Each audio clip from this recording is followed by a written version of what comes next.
მოგესალმებით. ჩემს პირველ გადაცემაში თვალს გადავავლებთ ერთ ტენდენციას, რომელიც ქართულ პოლიტიკურ პროცესს უკვე 10 წლეულებია გასდევს და ფაქტობრივად დღევანდელობასაც განსაზღვრავს. პოდკასტს, რომელსაც ახლა უსმენთ, ქვია პოლიტიკა, სასაუბრო სივრცე ია ანთაძესთან ერთად. მე ვფიქრობ, რომ ეს სათაური ძალიან ზუსტად ასახავს ჩემს სურვილს, რომ შევხვდეთ ერთმანეთს, მოусმინოთ ერთმანეთს და მოსაზრებები გავცვალოთ ყველაზე აქტუალურ თემებზე. დღევანდელი გადაცემის თემა მართლაც იქნება ის ტენდენცია, რომელიც უკვე 4-ჯერ გამეორდა საქართველოს პოლიტიკურ სივრცეში, ფაქტობრივად ერთი და იმავე სცენარით. გულისხმობ იმას, რომ ქვეყნის მოსახლეობა როგორც წესი მაღალი ლეგიტიმაციით ირჩევს ქვეყნის პოლიტიკურ ლიდერს, მაგრამ გარკვეული პერიოდის შემდეგ ეს ლიდერი აღარ მოსწონს და ახერხებს როგორღაც რომ ეს ლიდერი თავის გუნდთან ერთად წავიდეს ხელისუფლებიდან და მოვიდეს სხვა ლიდერი, მოვიდეს სხვა გუნდი, უფრო პროგრესული იდეებით და იმედით, რომ უფრო მეტად განავითარებს ქვეყანას. მაგრამ ეს არ ხდება შემთხვევით. აი ასეთი ცვალებადობა ლიდერების და უკმაყოფილება ლიდერებით გამოწვეული არის ხოლმე იმით, რომ საზოგადოებას მიაჩნია, რომ ეს ლიდერი თვითონ იუქმებს თავს პოლიტიკურად, თვითონ იუქმებს თავს პოლიტიკურ კარიერას, იმიტომ რომ 4-ვე შემთხვევაში მოხდა ერთი და იგივე რამ. რა ლოზუნგებითაც, რა მესიჯებითაც, რა იდეებითაც მოდიოდა ადამიანი ხელისუფლების სათავეში, ზუსტად იმის საპირისპიროს აკეთებდა თავისი პოლიტიკური საქმიანობის მეორე ნახევარში და ფაქტობრივად პოლიტიკურ ანულირებას უკეთებდა თავის თავს. ვინც საქართველოში არჩევნებს იგებდა, ყოველთვის ყველა მოდიოდა პროგრესული იდეებით, მაგრამ არასდროს გამარჯვებული არც ერთი ლიდერი ხელისუფლებიდან არ წასულა იმის გამო, რომ მისი ვადა მოიწურა და ახლა დროა რომ ასპარეზი სხვას დაუთმოს. ყოველთვის ყველა ლიდერი მიდიოდა ფაქტობრივად დამარცხებული და არა მხოლოდ დამარცხებული, არამედ შერცხვენილიც ფაქტობრივად. აი მოდით ძალიან მოკლედ გავყვეთ თითოეულ შემთხვევას. ზვიად გამსახურდია, მაგალითად მოვიდა როგორც დამოუკიდებლობის გამომცხადებელი ლიდერი, სახელმწიფოს და ინსტიტუტების დამფუძნებელი უნდა ყოფილიყო, მას ესეთი იმედები უკავშირდებოდა, მაგრამ ბოლოს ვიცით, რომ გახდა სამოქალაქო ომის პრეზიდენტი და ფაქტობრივად ბუნკერიდან გაიქცა სხვა ქვეყანაში. ამის შემდეგ მოვიდა ედვარდ შევარდნაძე, ადამიანი, რომელსაც მთელი მსოფლიო იცნობდა როგორც პოლიტიკოს, როგორც ძალიან გამოცდილ პოლიტიკოს და მოვიდა როგორც მშვიდობის მომტანი საქართველოში, სახელმწიფოს დამფუძნებელი და მოვიდა როგორც კეთილდღეობის მომტანი ძალიან ღარიბ, ღატაკ და ძალიან დაჩაგრულ ქვეყანაში. შევარდნაძის პრეზიდენტობის პერიოდში მოხდა ბევრი რამ კარგი, ბევრი რამ ცუდი, ეხლა ამას ჩვენ არ გავყვებით, მაგრამ ფაქტია, რომ ის წავიდა როგორც კორუმპირებული კლანების მძევალი და წავიდა 10 წლის შემდეგ, როდესაც მისი პოლიტიკური კარიერა პრაქტიკულად ისედაც უნდა ამოწურულიყო. მიხეილ სააკაშვილი მოვიდა ამის შემდეგ როგორც ნამდვილად ამერიკაში განსწავლული იურისტი, ნამდვილად დემოკრატიული იდეებით სავსე ადამიანი, ნამდვილად ის ადამიანი, რომელსაც უნდა შეძლებოდა ის, რაც ვერ შეძლეს მისმა წინამორბედებმა, მას უნდა დაეფუძნებინა სახელმწიფო, მას უნდა დაეფუძნებინა დემოკრატიული ინსტიტუტები და ჩვენ გავიცანით კიდეც მიხეილ სააკაშვილი ახალგაზრდა პოლიტიკოსი, როგორც რეფორმის და განსაკუთრებით სასამართლო რეფორმის პირველი ლიდერი. ასევე მიხეილ სააკაშვილის პრეზიდენტობისას ბევრი რამ კარგი მოხდა ამ ქვეყანაში და ბევრი რამ ცუდიც მოხდა, მაგრამ ბოლოს მიხეილ სააკაშვილი ხელისუფლებიდან წავიდა როგორც ავტორიტარი ლიდერი, წავიდა ადამიანი, რომელმაც უგულებელყო როგორც ადამიანის უფლებები, ასევე სამართლიანობა, ასევე ის სასამართლო, რომლის დაფუძნებისთვისაც რომელსაც ის ბევრს იბრძოდა ნამდვილად და ფაქტობრივად წავიდა როგორც ადამიანი, რომელმაც მმართველობის ძალიან დაბალი თამასა შემოიტანა ამ ქვეყანაში. ამის შემდეგ მოვიდა ბიძინა ივანიშვილი, როგორც სამართლიანობის და კანონიერების აღმდგენი ლიდერი, როგორც ძალიან თავმდაბალი ადამიანი, რომელსაც საერთოდ არ აინტერესებდა პოლიტიკა, არ აინტერესებდა ძალაუფლება და მოვიდა ხელისუფლებაში მხოლოდ იმიტომ, რომ ვეღარ ითმენდა, ვეღარ უძლებდა იმ ჩაგვრის ყურებას გვერდიდან, შორიდან, რასაც მისი ხალხი და მისი ქვეყანა განიცდიდა, ეს იყო მისი დეკლარირებული მიზანი. დღეს ქართული ოცნების ხელისუფლებაში მოსვლიდან 13 წლის შემდეგ, როგორც ხედავთ, ის ყველაფერი არის ყირამალა. ივანიშვილის ხელისუფლებამ, არ ვიცი, ეს ჩემს აზრს ვიტყვი, რომ უსამართლობის და რეპრესიის მწვერვალი დაიპყრო დამოუკიდებელი საქართველოს ისტორიაში და რატომ ვამბობ ამას? კონსტიტუცია, რომელიც უნდა იყოს გარანტი ადამიანის უფლებების დაცვის და საქართველოს ევროპული კურსის, საქართველოს დემოკრატიული განვითარების, დღეს არის ფარატინა ქაღალდი. კანონმდებლობა იცვლება მხოლოდ იმ ნიშნით, რომ როგორღაც მზარდი რეპრესიებით გაუმკლავდეს საზოგადოების პროტესტს და რაც მთავარია, ლამის არის უკვე ვეგუებით იმას, რომ უსამართლობა იქცა ნორმად. რა თქმა უნდა, ამას ჩემ თავზე არ ვამბობ, მე ვამბობ მოსახლეობის რაღაც გარკვეულ და არც თუ მცირე ნაწილზე. რატომ ხდებოდა, რომ ქვეყნის ლიდერი, რომელიც სათავეში მოდიოდა ხალხის ნდობით, ბოლოს ამ ნდობას არაფრად აღარ აგდებდა და იწევდა აი ამავე ხალხის ძალიან ენერგიულ პროტესტს. ალბათ ყველაზე მარტივი და სწორი ახსნა იქნება თუ ვიტყვით, რომ ამის მიზეზი იყო ყოველ შემთხვევაში, 4-ვე შემთხვევაში ძალაუფლების შენარჩუნების სურვილი, რაც დემოკრატიულად მართულ ქვეყანაში არის შეზღუდული. უსასრულოდ ძალაუფლებას ერთი პოლიტიკური ძალა, ერთი პოლიტიკური ლიდერი ვერ დაიკავებს ხელში. აუცილებლად მოდის დრო, როდესაც მან უნდა დათმოს ძალაუფლება.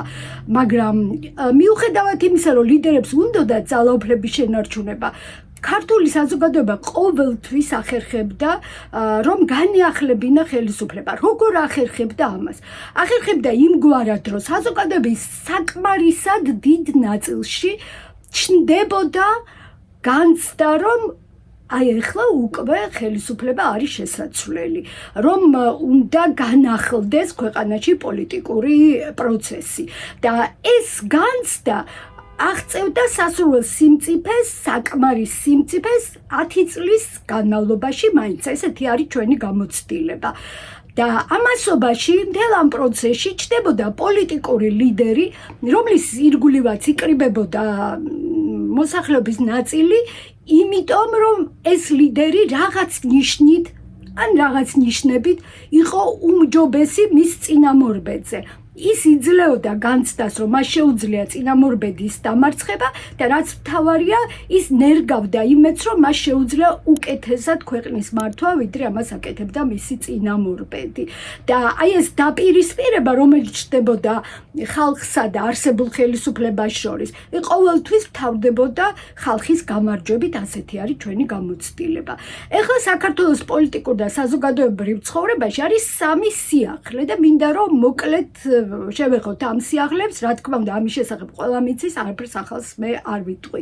პირველი სიახლე არის ის, რომ დაირღვა ალგორითმი, როცა ყოველ 10 წელიწადში ქვეყნის პოლიტიკური ცხოვრება ახლდებოდა და პროგრესის გზას ადგებოდა, თუნდაც გარკვეული პერიოდის განმავლობაში.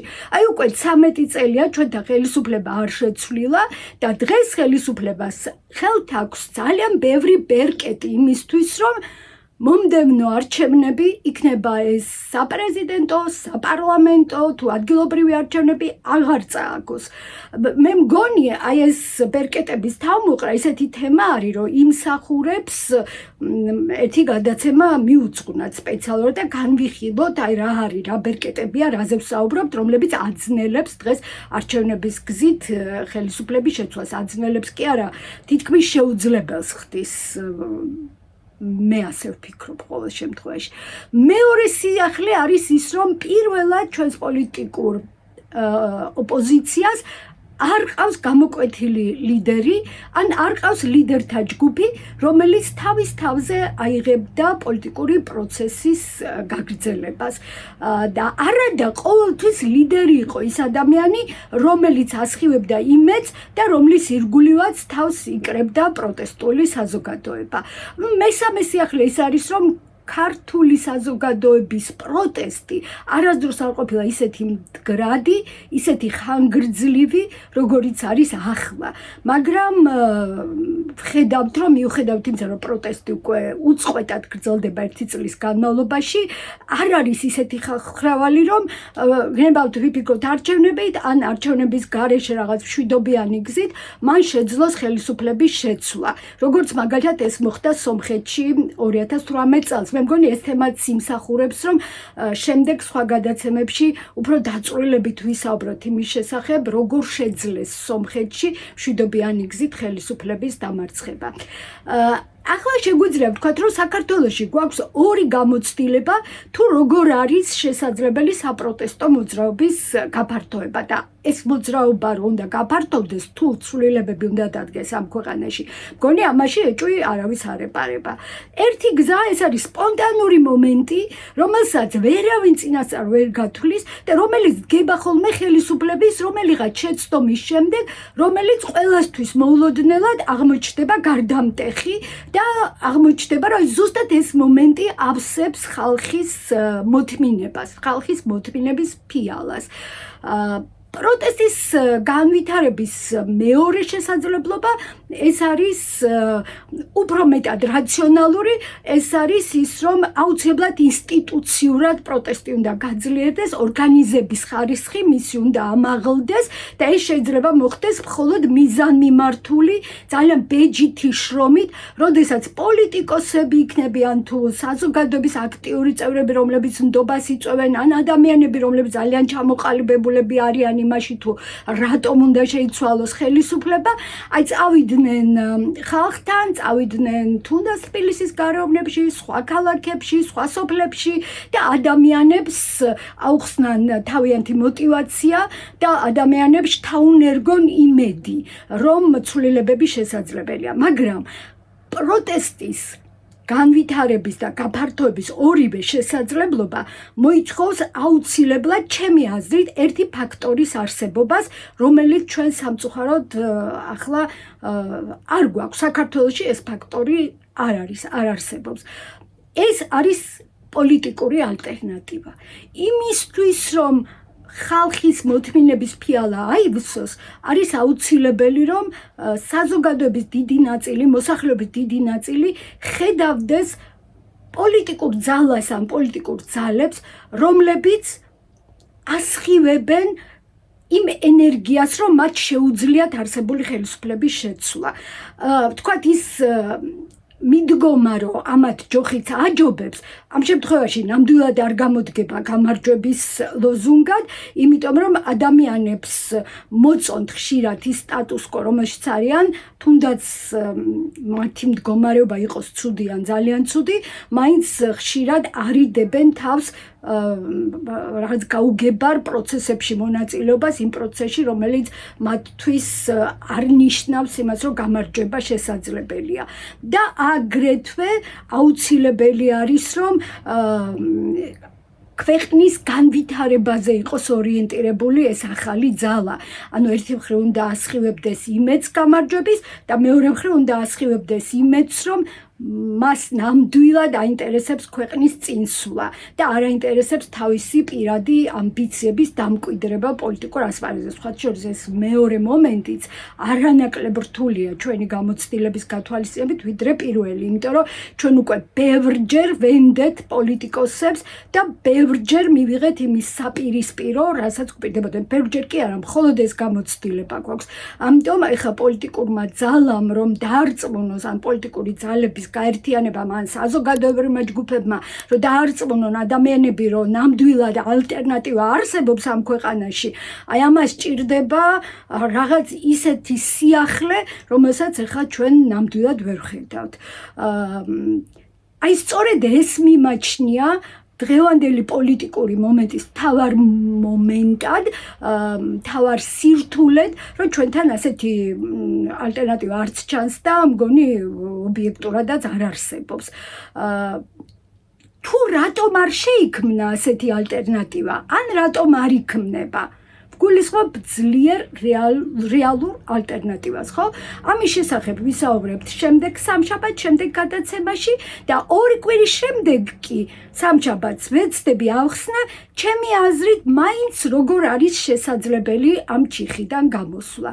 მანამდე მაქვს რამდენიმე ტრადიციული თხოვნა, რომ გამოიწეროთ ჩვენი არხი, რომ მომწეროთ კითხვები და მოსაზრებები, რომლებსაც შემდეგ გადაცემებში აუცილებლად და სიამოვნებით გამოვეხმაურები. ქართველებს გვიყვარს პოლიტიკაზე საუბარი, მე ასე მგონია და ეს სივრცე არის სწორედ ჩვენთვის. მე ვფიქრობ, რომ თუ ვინმეს ექნება სურვილი, რომ ჩვენ არხს უფრო მყარად დაუჭიროს მხარი და მაგალითად დაეხმაროს ფინანსურად გაძლიერებისთვის, საჭირო ბმულებს აი ამ გადაცემის აღწერაში იპოვით. დროებით გემშვიდობებით და ძალიან დიდი მადლობა.